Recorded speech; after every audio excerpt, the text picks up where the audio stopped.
Hello student, आपका हमारे YouTube channel पर स्वागत है। आज के इस वीडियो में हम DSSB TGT हिंदी फीमेल का जो एग्ज़ाम हुआ था 5 सितंबर को, उसके मैथ्स के क्वेश्चन करेंगे। तो आइए स्टार्ट करते हैं अपने इस वीडियो को।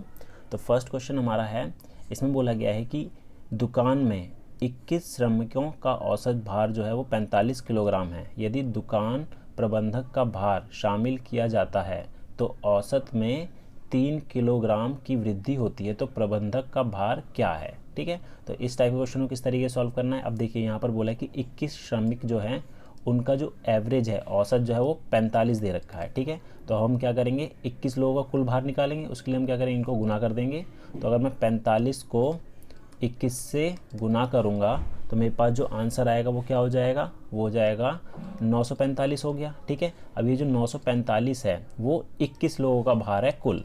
ठीक है, अब आगे बोला है कि अगर प्रबंधक का भार शामिल किया जाता है, अभी टोटल 21 लोग थे, अब 21 में अगर प्रबंधक को जोड़ देंगे तो कितने हो जाएंगे, एक और जुड़ जाएगा, ये 22 लोग हो जाएंगे। अब 22 लोग हो गए और आगे बोला है कि जो औसत है वो कितना हो जाता है, 3 किलोग्राम की वृद्धि हो जाती है। पहले हमारा 45 था, तो 45 में अगर 3 जोड़ दूँ तो अब कितना हो जाएगा, 48 हो गया। अब 22 लोगों का कुल भार कैसे निकलेगा, 22 को हम उसके औसत से गुना कर देते हैं। तो 48 को अगर मैं 22 से गुना करूं तो कितना आएगा, ये 16, 9 और ये 6, 9, तो ये आ गया 6, 5 और ये 1, 0। ठीक है, 1056 आ गया। अब 1056 जो है, 1056 जो है वो कितने लोगों का भार है, वो 22 लोगों का भार है। ठीक है, और हमारे पास 21 लोगों का भार कितना दे रखा था, 945। तो प्रबंधक का कैसे निकलेगा, 156 में से हम 945 को माइनस कर देते हैं तो हमारे पास आ जाएगा 111। तो 111 जो है वो इसका आंसर हो जाएगा। अगला क्वेश्चन देखते हैं। अगला है, एक धनराशि चक्रवृद्धि ब्याज पर 4 वर्षों में स्वयं का 8 गुना हो जाती है। ठीक है, कितने वर्षों में धनराशि स्वयं का 64 गुना हो जाएगी। तो इस टाइप के क्वेश्चन को आप कैसे करेंगे, देखिए 4 वर्षों बाद बोला है उसने 8 गुना हो जाती है। ठीक है, तो 8 की पावर 1 ले लिया मैंने। अब बोला है कि कितने वर्षों में ये 64 गुना हो जाएगी। ठीक है, अब 64 गुना को अगर मैं लिखना चाहूँ तो ऐसे लिख सकता हूँ, 8 की पावर 2। ठीक है, 8 का स्क्वायर करूँगा 64 ही आता है। ऊपर हमारा 8 था इसलिए मैंने इसे भी 8 से कर दिया। तो हमें करना क्या है, शॉर्टकट ट्रिक ये है कि जो स्टार्टिंग में वर्ष दिए हुए थे उसको इसकी पावर से गुना कर देते हैं। तो 4 को अगर मैं 2 से गुना करूँ तो मेरा आंसर आ जाएगा 8 वर्ष। तो इसका आंसर हो जाएगा 8 वर्ष। 8 वर्ष में ये कितना हो जाएगा, 64 गुना हो जाएगी। अगला है हमारे पास, एक घनाभ का आयतन जो है वो दे रखा है 864 सेंटीमीटर क्यूब। ठीक है, ये आयतन दिया हुआ है। आधार का क्षेत्रफल हमें दे रखा है 108 सेंटीमीटर स्क्वायर।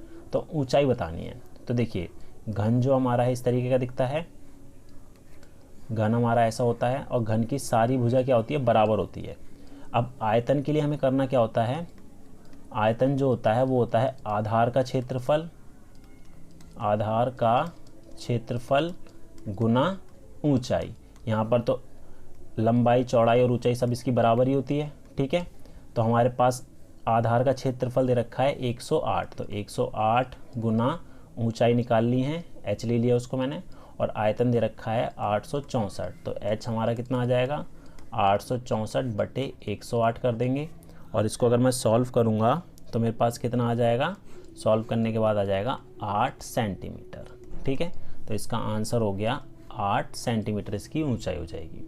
अगला क्वेश्चन हमारे पास है, यदि ABCD चक्रीय चतुर्भुज है जिसमें कोण A जो है 3x डिग्री है, कोण B हमारा 5x डिग्री है, कोण C जो है 9y डिग्री है और D जो है वो 2y डिग्री है, तो y अपॉन में x है। तो सबसे पहले आपको ये पता होना चाहिए चक्रीय चतुर्भुज क्या होता है। अब जैसे कि यहाँ पर एक सर्कल ले लिया मैंने, ठीक है, अब इसके अंदर कोई भी चतुर्भुज बनेगा जिसकी 4 भुजा होती है, ठीक है, वो चक्रीय चतुर्भुज कहलाता है। और चक्रीय चतुर्भुज में क्या होता है, आमने सामने के कोण जो है वो 180 डिग्री के होते हैं। अब A तो हमें दे दिया 3x, B दे दिया 5x, C दे दिया 9y और D दे दिया 2y। तो आमने सामने के कोण क्या होते हैं, 180 डिग्री के होते हैं। तो हमारे पास जो 3x जमा 9y, ये आमने सामने का A और C हो गया। ये 180 डिग्री होगा। ऐसे ही 5x प्लस 2y ये भी 180 डिग्री होगा। अब दोनों 180 डिग्री है तो ये वाली साइड भी बराबर हो जाएगी। तो 3x प्लस 9y इसको बराबर रख सकता हूँ 5x प्लस 2y के।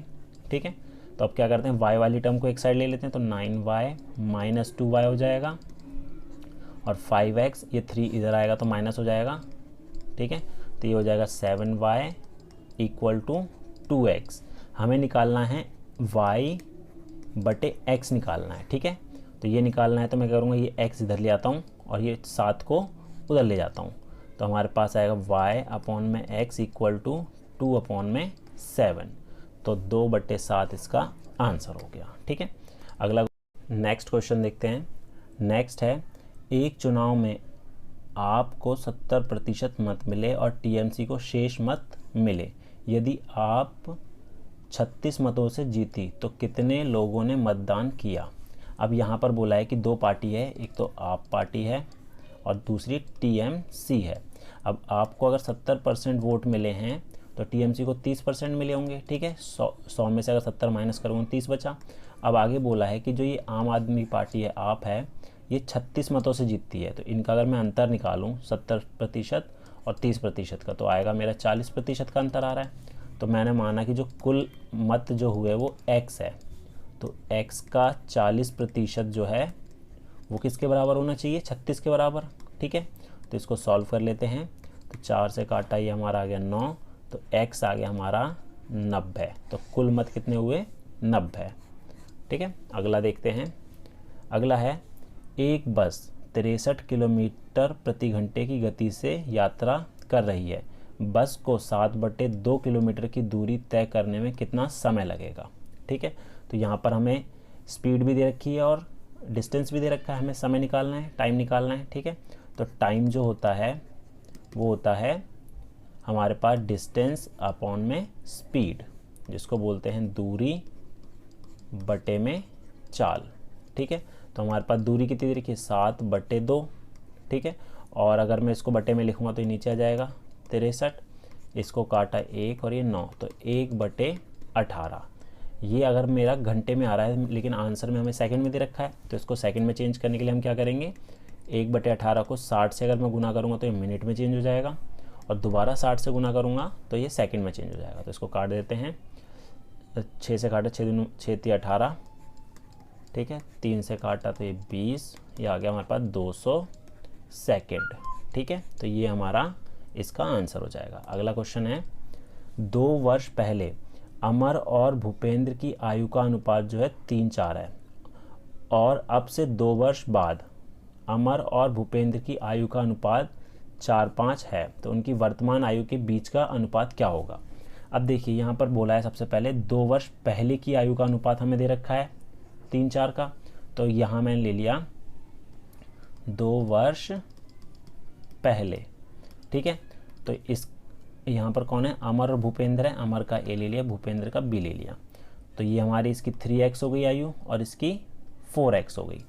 अब वर्तमान आयु के लिए हम क्या करेंगे, वर्तमान आयु के लिए मेरे को क्या करना, 2 जोड़ना पड़ेगा इसमें, ये 3x + 2 हो जाएगा, ये 4x + 2 हो जाएगा। अब आगे बोला है अब से, मतलब वर्तमान से 2 वर्ष बाद, तो 2 वर्ष बाद। अब 2 वर्ष बाद कितनी हो जाएगी इसकी आयु, इसमें 2 और जुड़ जाएगा तो x + 4 हो जाएगा, ये 4x + 4 हो जाएगा। अब हमें बोला है इनका जो अनुपात है इन दोनों का 2 वर्ष बाद का वो 4:5 का है, तो इसको सॉल्व कर ले, 3x + 4 अपॉन में 4x + 4 equal to 4/5, cross multiply करूँगा तो ये हो जाएगा 15x, 5 को 4 से करा 20, 16x और ये 16। तो इसको थोड़ा और सॉल्व करेंगे तो ये हमारा x इक्वल टू कितना आ जाएगा, 4 आ गया। अब x का मान हमारे पास 4 है, हमसे पूछा क्या है, उनकी वर्तमान आयु के बीच का अनुपात। वर्तमान आयु तो हमारे पास ये 3x + 2 है और 4x + 2 है, तो इसकी वर्तमान आयु कितनी हो जाएगी, एक ही 3 × 4 + 2, तो ये हो जाएगी मेरे पास 12 और 2 14। ऐसी b की वर्तमान आयु 4 है, 4 × 4 + 2 18। ठीक है, तो इनका अनुपात निकालेंगे 14/18, तो ये हो जाएगा 7 और ये हो जाएगा 9, तो 7:9 आंसर हो गया ऑप्शन नंबर बी। ठीक, अगला क्वेश्चन है पाइप एक्स वाई और जेड जलाशय को 8 घंटे में भर सकते हैं, उस पर 2 घंटे एक साथ काम करने के बाद जेड को बंद कर दिया जाता है और एक्स और वाई शेष भाग को 12 घंटे में भर सकते हैं, तो जलाशय को भरने में जेड को कितना समय लगेगा। ठीक है, तो अब इस टाइप का क्वेश्चन को कैसे करेंगे, यहाँ पर बोला है एक्स वाई और जेड तीनों मिलकर 8 घंटे में भरते हैं, तो 1 घंटे में कितना भरेंगे 1/8। ठीक है, अब बोला है इनको 2 घंटे तक साथ में चलाया गया, तो 2 घंटे के लिए मैं क्या करूँगा, इसको 2 से गुना कर दूंगा तो ये आ जाएगा 1/4। तो इतना जो है इन तीनों ने एक साथ पानी भरा है। तो अब शेष कितना बचा, शेष के लिए हम क्या करेंगे 1 में से माइनस कर देंगे जितना इन्होंने 2 घंटे में भरा है, तो 1/4 भरा है तो 3/4 बच गया, तो इतना भी बचा हुआ है। अब आगे बोला है z को तो बंद कर दिया है, तो अब z को बंद करा है तो x और y जो है, ठीक है, अब जो शेष भाग बचा है उसको 12 घंटे में भरते हैं।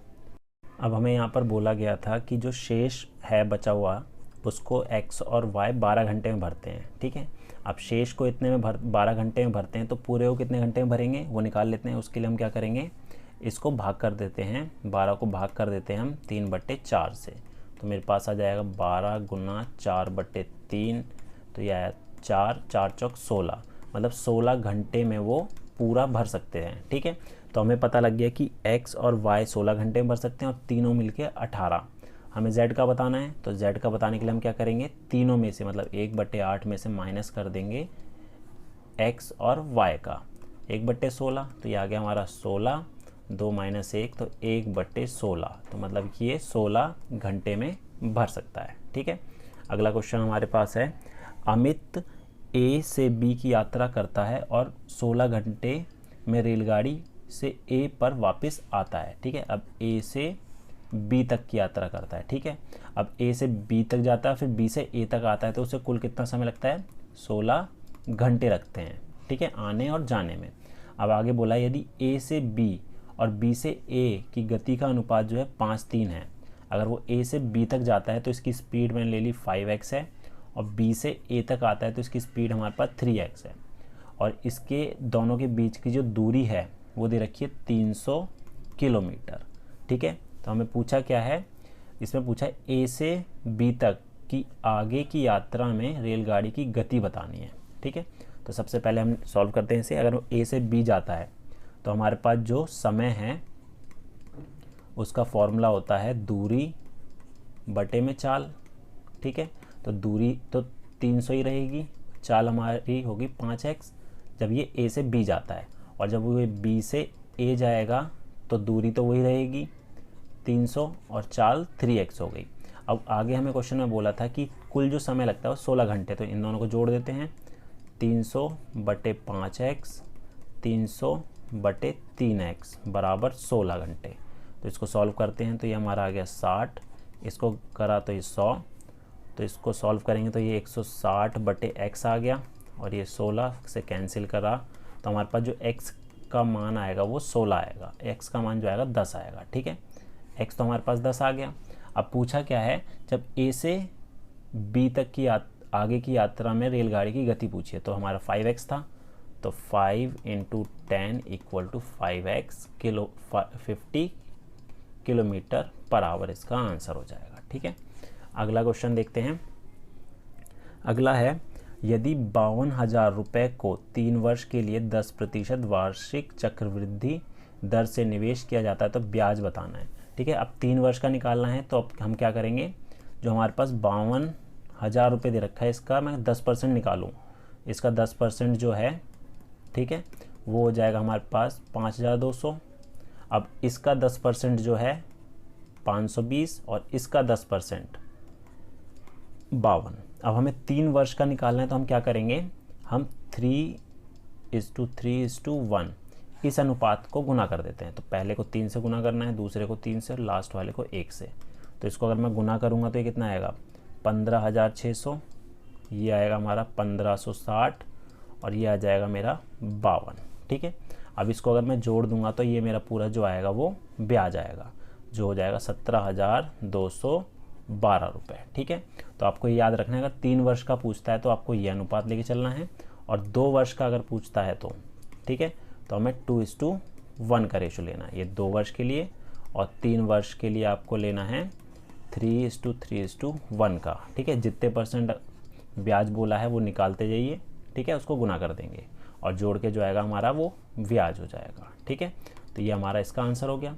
अगला क्वेश्चन है, ए और बी मिलकर किसी काम को 10 दिन में करते हैं, बी और सी मिलकर उसी काम को 25 दिन में, सी और ए मिलकर उसी काम को 50 दिन में, तो तीनों मिलकर उस काम को कितने दिन में पूरा करेंगे। तो ये तो आसान है, हमें बोला है ए और बी करते हैं कितने, 10 दिन में। ठीक है, तो इनका एक दिन का काम हो गया 1/10। बी और सी करते हैं कितने, 25 दिन में, तो इनका एक दिन का काम हो गया 1/25। सी और ए करते हैं 50 दिन में, तो इनका एक दिन का काम हो गया 1/50। अब अगर मैं इसको जोड़ दूँ, ठीक है, इन तीनों को जोड़ूँ तो मेरे पास यहाँ पर 2a + b + c हो जाएगा, क्योंकि यहाँ पर 2 बार a है, 2 b है और 2 c है। यहाँ पर 1/10, 1/25 और 1/50। एलसीएम तो 50 ही आएगा। ये 5 हो गया, ये 2 हो गया और ये 1 हो गया, तो ये आ गया हमारा 8/50।